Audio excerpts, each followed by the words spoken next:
أعوذ بالله من الشيطان الرجيم. بسم الله الرحمن الرحيم.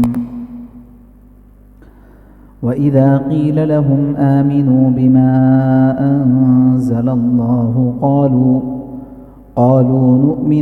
قالوا نؤمن بما أنزل علينا ويكفرون بما وراءه وهو الحق مصدقا لما معهم قل فلم تقتلون أنبياء الله من قبل إن كنتم مؤمنين. اور جب ان سے کہا جاتا کہ اس کلام پر ایمان لے آؤ جو اللہ نے اتارا ہے، تو وہ کہتے ہیں کہ ہم اس پر ایمان رکھتے ہیں جو ہمارے اوپر اترا ہے، اور وہ اس کا انکار کرتے ہیں جو اس کے پیچھے آیا ہے، حالانکہ وہ حق اور سچا کرنے والا ہے اس کا جو ان کے پاس ہے.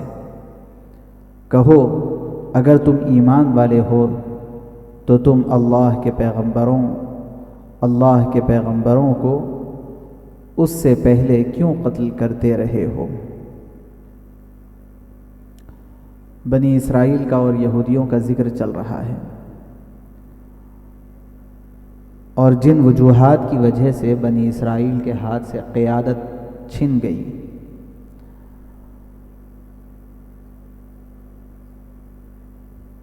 وہ پوری دنیا کو ایک عرصے تک لیڈ کرتے رہے، اور پوری دنیا کے اندر سب سے زیادہ معزز ترین اور سب سے زیادہ قابل احترام اور سب سے زیادہ پڑھا لکھا خاندان وہ یہودیوں کا اور بنی اسرائیل کا تھا. معزز اس وجہ سے کہ تمام انبیاء اسی خاندان میں آئے ہوئے تھے،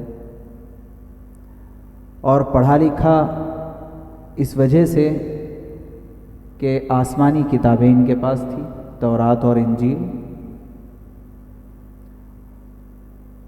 اور معزز و محترم بھی اس وجہ سے کہ ان کو اللہ تبارک و تعالیٰ نے پوری دنیا میں قیادت اور اسلامی تعلیمات کو پھیلانے کی ذمہ داری دی ہوئی تھی. لیکن چلتے چلتے ان کے اندر وہ بے شمار خرابیاں پیدا ہوئی کہ جن خرابیوں اور بری صفات کے نتیجے میں اللہ تبارک و تعالیٰ نے وہ اہم ترین اور بڑی ذمہ داری ان سے چھین لی، اور امت محمدیہ کو وہ ذمہ داری اللہ نے دی ہے. انہی بری صفات میں سے ایک صفت یہ تھی کہ جب ان سے کہا جاتا کہ اللہ نے جو احکام نازل کیے ہیں اس پر ایمان لے آؤ، تو ضد اور ہٹ دھرمی ان کی یہاں تک پہنچ چکی تھی کہ وہ کہتے کہ ہم پر جو احکام نازل ہوئے ہیں اس پر ہم ایمان لائیں گے. یہ کہتے. اب ہم پر نازل ہونے والے احکام سے مراد کیا؟ ایک مراد تو یہ ہے کہ قرآن پر ایمان لانے کی جب ان کو تعلیم دی جاتی اور ترغیب دی جاتی تو وہ کہتے کہ نہیں، ہم تورات پر ایمان رکھیں گے. ایک تفسیر اس کی یہ بھی ہے کہ تورات میں ان لوگوں نے بہت سارے خردبرد کر دیے، بہت ساری چیزوں کو تبدیل کر دیا، اور وہ جو تبدیلی ہوئی ہے وہ تبدیلی کے سلسلے میں وہ اس بات کے مدعی تھے کہ ہم پر یہ احکام نازل ہوئے تو ہم نے تبدیل کر دی. تو یہ ہٹ دھرمی کی بات تھی اور بالکل ہی جھوٹ اور غلط بات تھی. تو یہ کہا کرتے نؤمن بما انزل علینا، جو ہم پر نازل ہوا اس پر ہم ایمان لائیں گے. وَيَكْفُرُونَ بِمَا وَرَاءَهُ، اور وہ اس کا انکار کرتے جو اس کے پیچھے آیا ہے، یعنی تورات کے بعد قرآن پاک آئی ہے تو قرآن پاک کا انکار کرتے اور تورات کو مانتے. اللہ فرماتے ہیں وَهُوَ الْحَقُّ مُصَدِّقًا لِمَا مَعَهُمْ، حالانکہ وہ حق ہے اور سچا کرنے والا ہے اس کا جو ان کے پاس ہے. ان کے پاس کون سی کتاب تھی؟ تورات. اور حق کیا ہے؟ قرآن پاک. تو قرآن پاک کی خصوصیت یہ ہے کہ قرآن پاک تورات کو غلط نہیں قرار دیتی، بلکہ قرآن تو تصدیق کرتی ہے کہ اس سے پہلے ہم نے ایک کتاب نازل فرمائی ہے اور وہ حضرت موسیٰ علیہ السلام پر نازل ہوئی ہے۔ قرآن تو تورات کی تصدیق کرتی ہے۔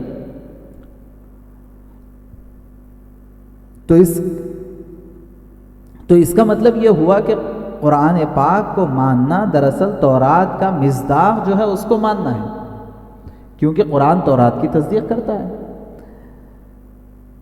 اللہ فرماتے ہیں قل فلم تقتلون انبیاء اللہ، اگر تم اتنے ہی اللہ کے احکام کو ماننے کے مدعی ہے تو اب اس بات کا جواب دو کہ جب تم اللہ کے احکام کو اتنا مانتے تھے تو انبیاء کو کیوں قتل کیا؟ پھر اگر تم ایمان رکھتے تھے انبیاء پر، اللہ پر، تو انبیاء کو کیوں قتل کیا؟ یہ ایک سوال اللہ تبارک و تعالیٰ نے پیدا کیا، اور سوال کر کے گویا کہ یوں کہتے ہیں نا کہ ان کو اپنی باتوں کے اندر اللہ نے پھنسا دیا کہ جب ایمان کی بات کرتے ہو، تورات پر جو ہے ایمان لانے کی بات کرتے ہو، تو جب اتنے تم دیندار اور ایماندار تھے تو انبیاء کو قتل کرنے کی وجہ کیا تھی؟ لہٰذا کچھ نہ کچھ چور تو چھپا ہوا ہے اندر کہ یہ صرف زبان سے بول رہے ہو لیکن حقیقت میں مانتے نہیں۔ آگے اللہ نے فرمایا وَلَقَدْ جَاءَكُم مُوسَىٰ بِالْبَيِّنَاتِ ثُمَّ اتَّخَذْتُمُ الْعِجْلَ مِن بَعْدِهِ وَأَنْتُمْ ظَالِمُونَ، اور موسیٰ علیہ السلام تمہارے پاس کھلی نشانیاں لے کر آئے، پھر تم نے اس کے پیچھے بچڑے کو معبود بنا لیا اور تم ظلم کرنے والے ہو۔ پیچھے بھی بات آئی ہے کہ جب اللہ تبارک و تعالیٰ نے حضرت موسیٰ علیہ السلام کو کوہ طور پر طلب کیا، بلایا، اور اس لیے بلایا تاکہ تورات آپ پر نازل ہو۔ 1 مہینے کے لیے پہلے بلایا، اس میں پھر اور 10 دن کا اضافہ کر دیا۔ اس طرح حضرت موسیٰ علیہ السلام کو وہاں پر 40 دن کا اعتکاف کروایا تاکہ جو اہم ترین ذمہ داری دی جا رہی ہے اور جو اہم ترین احکام نازل کیے جا رہے ہیں اس کا تحمل مزاج میں پیدا ہو، اس کو قبول کرنے کی صلاحیت پیدا ہو۔ تو اتنے دنوں میں جتنے دن حضرت موسیٰ علیہ السلام گئے ہوئے رہے، یہاں پر بنی اسرائیل نے ایک بچڑے کو، ایک گائے کے بچے کو اپنا معبود بنا لیا، اس کی پوجا کرنا شروع کر دی، اس کی عبادت کرنا شروع کر دی۔ اور اب جب کہ قرآن نازل ہو رہا ہے اور قرآن پر ایمان لانے کی بات کی جا رہی ہے تو کہہ رہے ہیں کہ ہم تورات پر ایمان اتنا ہی تورات کو ماننا تھا تو پھر بچڑے کو معبود تم نے کیوں بنایا تھا؟ اس کو کہتے ہیں الزامی سوالات کرنا۔ اتنے ہی تم دیندار تھے تو انبیاء کو قتل کیوں کیا؟ اتنے ہی دیندار تھے تو بچڑے کو معبود کیوں بنا لیا؟ پھر ایک اور بات اللہ فرماتی ہے وَإِذْ أَخَذْنَا مِيثَاقَكُمْ وَرَفَعْنَا فَوْقَكُمُ الطُّورَ، اور وہ وقت بھی یاد کرو جب ہم نے تم سے عہد لیا اور کوہ طور کو تمہارے اوپر کھڑا کیا۔ خُذُوا مَا آتَيْنَاكُمْ بِقُوَّةٍ وَاسْمَعُوا، جو حکم ہم نے تم کو دیا ہے اس کو مضبوطی کے ساتھ پکڑو اور سنو۔ قَالُوا سَمِعْنَا وَعَصَيْنَا، انہوں نے کہا کہ ہم نے سنا اور ہم نے نہیں مانا۔ وَأُشْرِبُوا فِي قُلُوبِهِمُ الْعِجْلَ بِكُفْرِهِمْ، اور ان کے کفر کے سبب بچڑا ان کے دلوں میں رچ بس گیا۔ قل، آپ کہہ دیجئے بِئْسَ مَا يَأْمُرُكُمْ بِهِ إِيمَانُكُمْ إِن كُنتُم مُؤْمِنِينَ، اگر تم ایمان رکھنے والے ہو تو یہ کیسی بری بات ہے وہ چیز جو تمہارا ایمان تم کو سکھاتا ہے۔ ایک اور واقعہ پیش آیا، گزشتہ بھی اس کا ذکر آیا کہ جب حضرت موسیٰ علیہ السلام تورات کے تختیاں، حضرت موسیٰ علیہ السلام پر تورات جو اتری ہے وہ تختیوں کی شکل میں اتری ہے، تو تورات کی جو تختیاں تھیں وہ لے کر کے قوم میں آئے اور اپنی قوم کے لوگوں کو کہا کہ دیکھو اللہ کی جانب سے زندگی کیسے گزاری جائے اس پر مشتمل یہ احکام اور یہ دستور اور یہ طریقہ کار اللہ نے تمہیں دیا ہے، لہٰذا تم ان احکام کو مان لو۔ تو بنی اسرائیل نے کٹ حجتی شروع کر دی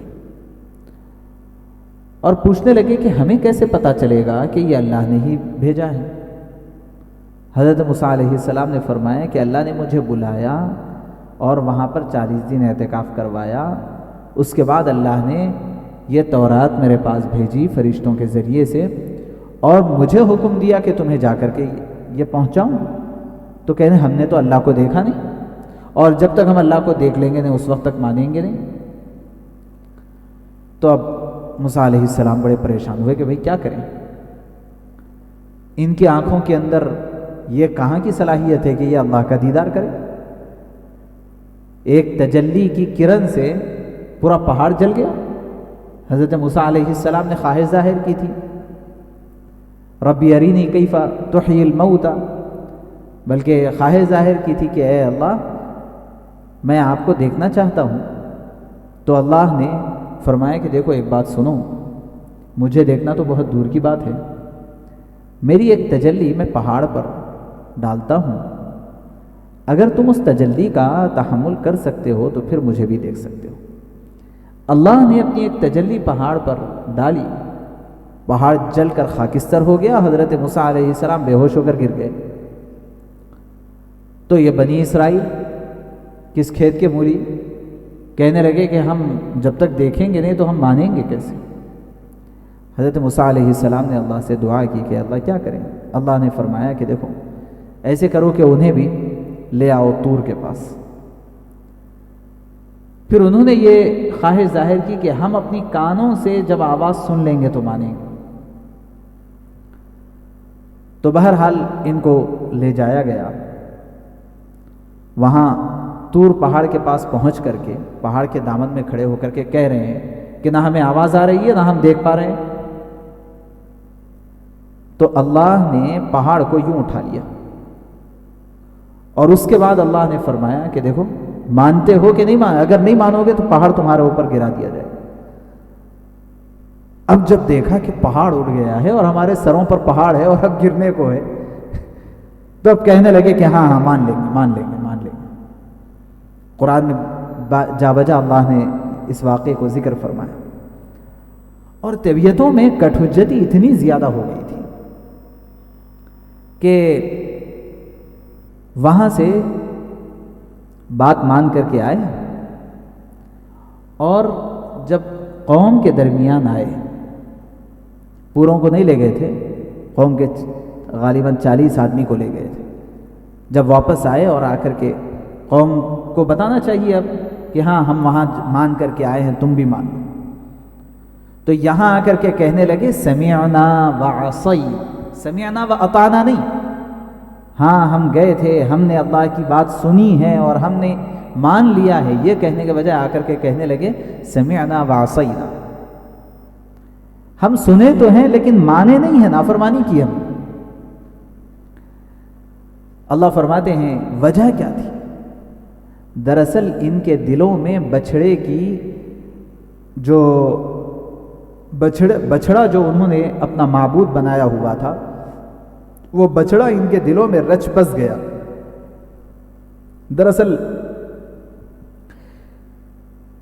کفر و شرک کے ماحول میں تھے، پہلے فرعون کے پاس تھے، اور فرعون کے پاس بت پرستی اتنی زیادہ، مصر میں ابھی بھی مصر میں بت پرستی کا رواج ہے، مصر میں بت پرستی اتنی زیادہ تھی کہ مورتیوں کی پوجا تو دور کی بات ہے، وہ تو کہا کرتا تھا انا ربکم الاعلی، میری پوجا کرو، اور ہر طرف شرک و بت پرستی کا ماحول۔ اس کا نتیجہ یہ تھا کہ اس ماحول میں رہتے رہتے رہتے رہتے ان کے پاس اللہ کے علاوہ دوسری چیزوں کو معبود بنانا اور دوسری چیزوں کی عبادت کرنے کا جو معاملہ تھا وہ ان کے دل میں رچا بسا۔ یہی وجہ ہے کہ جب موسیٰ علیہ السلام لے کر کے آ رہے تھے اور دریا پار کر لیے، اور سارا دریا جو ہے 12 حصوں میں تقسیم ہو گیا، اور آسانی کے ساتھ دریا پار کر کے یہ آگے نکل گئے، اور فرعون کو دریا میں غرق کر دیا گیا، تو آتے ہوئے راستے میں دیکھا کہ ایک قوم ہے جو ہے مورتی پوجا کے اندر لگی ہوئی ہے۔ تو فوری موسیٰ علیہ السلام سے پوچھنے لگے کہ اے موسیٰ، آپ ہمارے لیے ایسا معبود کب بنا دیں گے کہ ہم اس کی پوجا کریں؟ تو حضرت موسیٰ علیہ السلام نے ڈانٹا اور سمجھایا کہ ہمارا معبود تو اللہ ہے، ہم یہ غیر اللہ کی عبادت نہیں کر سکتے۔ اور اب یہاں آئے، تھوڑا سا اطمینان ہوا، حضرت موسیٰ علیہ السلام نے ان کو چھوڑ کر کے کچھ دن کے لیے طور پہاڑ پر گئے، بچڑے کو معبود بنا لیا۔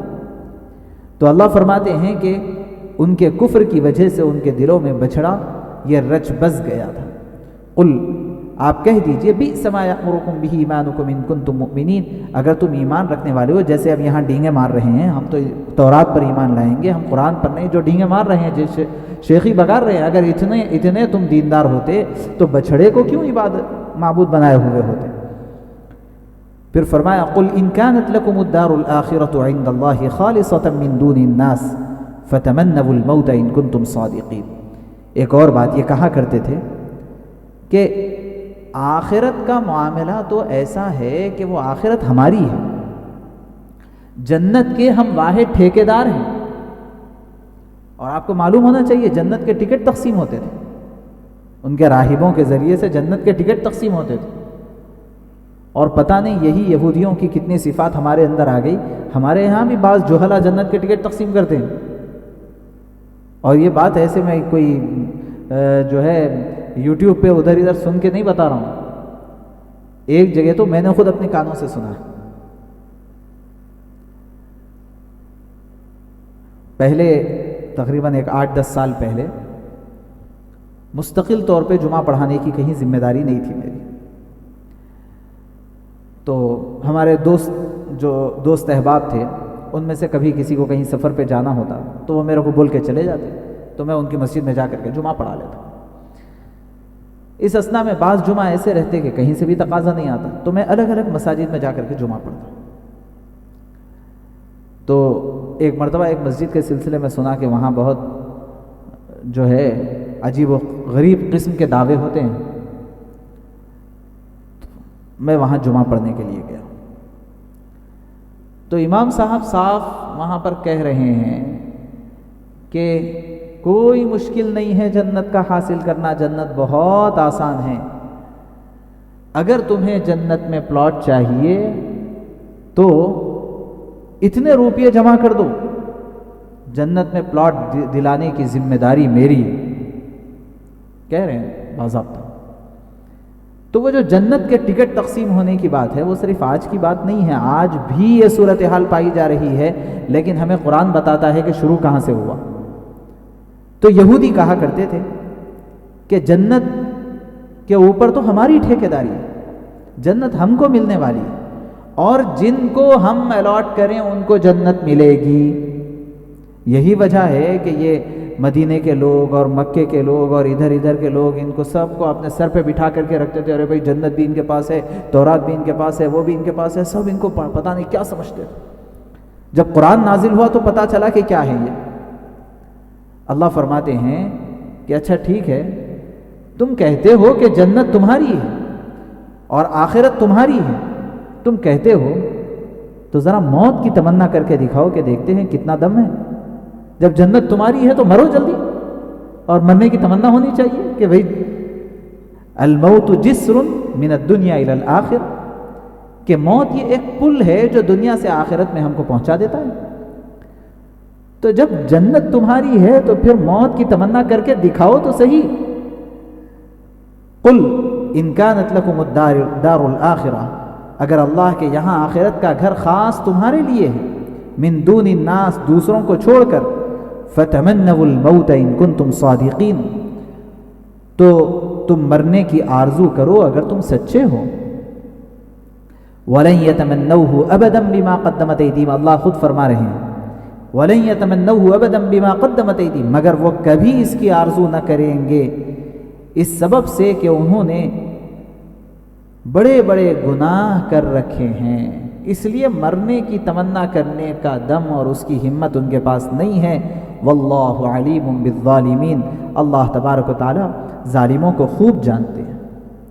وَلَتَجِدَنَّهُمْ أَحْرَصَ النَّاسِ عَلَى حَيَاةٍ، اور اللہ فرماتے ہیں تم ان کو زندگی کا سب سے زیادہ لالچی پاؤ گے، اور یہی تو ہو گیا۔ بے ساری چیزوں کا آپ کسی کو بھی دیکھ لیجئے، مسلمانوں میں بھی وہ مسلمان جو اپنے عقیدے میں مضبوط نہیں ہے. مقصد کیا ہے زندگی کا آپ پوچھئے تو پتہ نہیں کیا کیا مقاصد بناتے ہیں کہ وہ زندگی بہت اچھی بن جائے، نوکری اچھی لگ جائے، پیسہ بہت ہو جائے اور بنگلہ روٹی مل جائے، سکون مل جائے. بس یہی بہت چھوٹی چھوٹی چیزوں کو وہ اپنے مقصد کے طور پر پیش کر رہے ہیں. اور وہ مقاصد کا مدار کیا ہے، کہاں گھوم رہے ہیں؟ یہی مرنے سے پہلے کی چیزوں کے اوپر وہ سارے مقاصد گھوم رہے ہیں. اور وہ کیا ہے؟ وہ تو بہت چھوٹی چھوٹی چیزیں.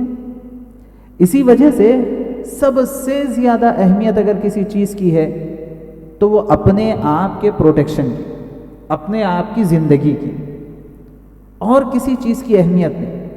ہم جو دیکھتے ہیں اور سنتے ہیں کہ یو ایس میں، یو کے میں اور یورپ میں ادھر ادھر آدمی کے جان کی بہت اہمیت ہے. ہاں بات تو ہے، جان کی ان کے پاس بہت اہمیت ہے، اس سے تو انکار نہیں ہے. لیکن وہ اہمیت کی وجہ کیا ہے؟ اہمیت کی وجہ یہ ہے کہ ان کے پاس اس سے آگے کی کچھ چیز ہے ہی نہیں، اس سے آگے کی کوئی سوچ ہی نہیں ہے. اور ان کے پاس اہمیت کیا رہتی؟ ان سے زیادہ اہمیت تو جان کی ہمارے پاس ہے. کہ اللہ تبارک و تعالیٰ نے فرمایا کہ کوئی اگر کسی انسان کا قاتل ہے تو وہ ایسے ہے جیسے کسی نے پوری انسانیت کو قتل کیا، اور اگر کوئی کسی کو زندگی بخش دے تو وہ ایسے ہے جیسے کسی شخص نے پوری انسانیت کو زندگی بخشی. تو جان کی اہمیت تو اسلام میں ہے. ان کے پاس کیا جان کی اہمیت ہوتی؟ جو قانون انہوں نے اپنے ہاتھ سے بنا لیا، اس قانون کے اندر انہوں نے آدمی کی جان کو بڑی اہمیت دی ہوگی، ٹھیک ہے، قانونی حیثیت سے. لیکن اس کے پیچھے وجہ یہ ہے کہ ان کے پاس اس کے آگے کچھ ہے ہی نہیں. اس وجہ سے کیا کریں گے؟ وہ ایک ہی چیز ہے تو اس کو اہمیت سے بچا کے رکھ لینا ہے، اور کچھ بھی ہے نہیں. تو اللہ فرماتے ہیں وَلَتَجِدَنَّهُمْ أَحْرَصَ النَّاسِ عَلَى حَيَاةٍ، تم ان کو زندگی کے سب سے زیادہ لالچی پاؤ گے. مرنے کی تمنا تو بہت دور کی بات ہے، زندگی کے لالچی رہیں گے. وَمِنَ الَّذِينَ أَشْرَكُوا، اور صرف یہی لوگ نہیں، یہودی ہی نہیں، زندگی کے لالچی. وَمِنَ الَّذِينَ أَشْرَكُوا، وہ لوگ بھی جو مشرک ہیں. مطلب ہمارے بھائیاں بھی کچھ کم نہیں ہے اس معاملے میں. قرآن پاک کے بعض امور ایسے ہیں جس سے صاف سمجھ میں آتا ہے کہ یہ دونوں بھائی. یہ ایک آیت ہے کہ جہاں پر اللہ نے یہودیوں کو اور مشرکین کو دونوں کو ایک صف میں کھڑا کیا کہ یہ دونوں ایک ہی کشتی کے سوار ہے، یہودی اور مشرکی. ایسے ہی قرآن پاک میں ایک جگہ اللہ نے فرمایا ہے کہ ایمان والوں سے دشمنی کے معاملے میں اگر کوئی سب سے زیادہ سخت ہے تو وہ یہودی ہے. اشد الناس وَلَتَجِدَنَّهُمْ، تو ایمان والوں وَلَن يَتَمَنَّوْهُ أَبَدًا بِمَا قَدَّمَتْ أَيْدِيهِمْ وَاللَّهُ عَلِيمٌ بِالظَّالِمِينَ.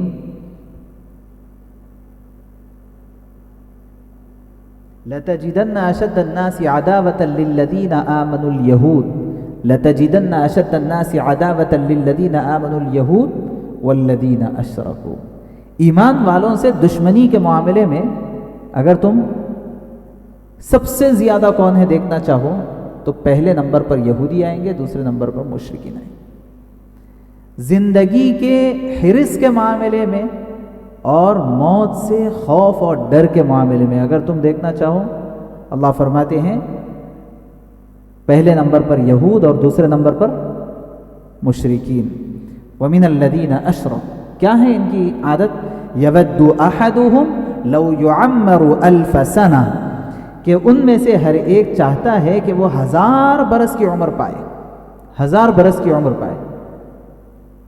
حالانکہ اوپر اللہ نے ایک چیلنج دیا ہے، اگر دار آخرت اور جنت تمہاری ہے تو موت کی تمنا کرو. لیکن موت کی تمنا کے بجائے ان کی تمنا کیا ہے؟ جیتے رہیں، کبھی مریں گے ہی نہیں. یہ ان کی تمنائیں ہیں. وَمَا هُوَ بِمُزَحْزِحِهِ مِنَ الْعَذَابِ أَن يُعَمَّرَ، حالانکہ اتنا جینا بھی ان کو عذاب سے نہیں بچا سکتا.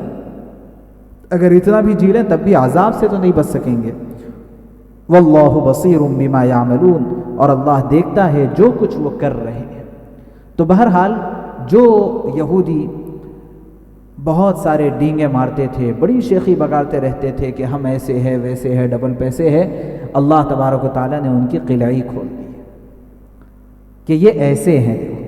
اب جب ایسے ہیں تو تمہیں ڈرنے کی ضرورت نہیں ہے، بلکہ یہ بہت ہی زیادہ کمزور ہیں۔ اور آپ کو معلوم ہونا چاہیے کہ جو موت سے ڈرتا ہو وہ سب سے زیادہ کمزور ہوتا ہے۔ جو موت سے ڈرتا ہو وہ سب سے زیادہ کمزور ہوتا ہے، اور سب سے زیادہ جری وہ ہوتا ہے جس کے لیے موت کوئی رکاوٹ کا سبب نہ رہے۔ اور یہی کمال ہے، یہ جو عقیدہ ہے اور یہ جو سوچ ہے، اور اس کو کہہ سکتے ہیں کہ یہ جو تھیوری ہے، یہ وہ تھیوری ہے جو ایک کامن ذریعہ ہے اب تک مسلمانوں کے ہر میدان میں فتوحات کی۔ ہر میدان میں مسلمان کیوں آگے رہے کہ بھئی کتنی ہی بڑی فوج کیوں نہ ہو، اس کو سب سے زیادہ پیاری تو اس کی اپنی جان ہے، اور اس کے مقابلے میں مسلمان جس کے سامنے اپنے جان کی کوئی اہمیت نہیں، مرے تو شہید مارے تو غازی، اپنی جان کی کوئی اہمیت نہیں۔ اسی وجہ سے جب حضرت عروہ ابن مسعود رضی اللہ عنہ کو کفار و مشرکین نے جاسوسی کے جاسوس بنا کر کے بھیجا تھا مدینہ منورہ میں، ابھی وہ ایمان نہیں لائے تھے، تو وہ واپس آ کر کے انہوں نے جو اسٹیٹمنٹ دیا تھا کفار مکہ کو، وہ یہ کہ سب سے پہلے ایک مشورہ دیا کہ دیکھو پنگا مت لو مسلمانوں سے، اور اگر لوگے تو تم جیت تو نہیں پاؤ گے۔ پہلے یہ مشورہ دیا، پھر اس مشورے کے پیچھے کا ریزن بتایا۔ وہ ریزن یہ ہے کہ میں اب تک چونکہ بہت وجیح اور بڑے خوبصورت اور بہت زبان کے شستہ آدمی تھے اور بہت باوقار سنجیدہ شخصیت تھی، تو بڑے بڑے بادشاہوں کے پاس جب بھی جانے کا موقع رہتا تھا تو یہ سفیر کی حیثیت سے جاتے تھے مختلف ممالک کے بادشاہوں کے پاس۔ تو کہنے لگے کہ میں اب تک بڑے بڑے بادشاہوں کے پاس، ان کے محلات میں، ان کی فوج کے ساتھ، ان کے تمام وزراء کے ساتھ اٹھتا بیٹھتا رہا ہوں، لیکن میں نے اس قوم کے اندر جو صفات پائی ہیں وہ میں نے کہیں نہیں پائی، اور وہ صفات میں سے یہ ہے کہ یہ قوم اپنے نبی سے سب سے زیادہ محبت کرتی ہے کہ ان کے آنکھ کے، ان کے ابرو کے اشارے پر اپنی جان دینے کو تیار ہے، اور کہا کہ یہ موت کو ہمیشہ اپنے سینے سے لگائے رہتے ہیں، موت سے ڈرتے نہیں ہیں، اور جو قوم موت سے نہیں ڈرتی اس کو کوئی نہیں ڈرا سکتا۔ تو یہودی سب سے زیادہ موت سے ڈرنے والے ہیں، اللہ نے قرآن میں فرمایا۔ وہ زمانہ ہو کہ آج کا زمانہ ہو، وہ موت سے بہت ڈرنے والے، لہٰذا اور پھر دوسرے ہمیں بھی پریشان ہونے کی ضرورت نہیں ہے کسی بھی میدان میں، مشرکین بھی موت سے بہت زیادہ ڈرنے والے ہیں۔ تو مسلمان فلسطین کے ہوں کہ مسلمان انڈیا کے ہوں، پریشان ہونے کی ضرورت نہیں ہے۔ اگر کوئی مد مقابل آیا تو اپنے آپ کا جائزہ لے لینا ہے کہ مجھے موت سے ڈر ہے کہ اللہ سے ملاقات کا شوق ہے۔ اگر موت سے ڈر ہے تو میں اور وہ برابر ہیں، پھر جو ہے پنگا بیکار ہے۔ اور اگر موت سے ڈر نہیں ہے تو سامنے والے کے پاس تو ڈیفینیٹلی موت سے ڈر ہے۔ جب اس کے پاس موت سے ڈر ہے تو اس سے مقابلہ نہیں ہو سکتا ہے۔ بہرحال ان آیات میں اللہ تبارک و تعالیٰ نے یہودیوں کی صفات بتائی ہے، ان کے ناکامی کی وجوہات بتائی ہے۔ اگر یہ ناکامی کی وجوہات ہمارے اندر پائی جا رہی ہے تو ہمیں بھی اپنے آپ کی اصلاح کرنے کی ضرورت ہے۔ اللہ سے دعا ہے کہ اللہ ہمیں توفیق عمل نصیب فرمائے۔ سبحان اللہ و بحمدہ، سبحان اللہ۔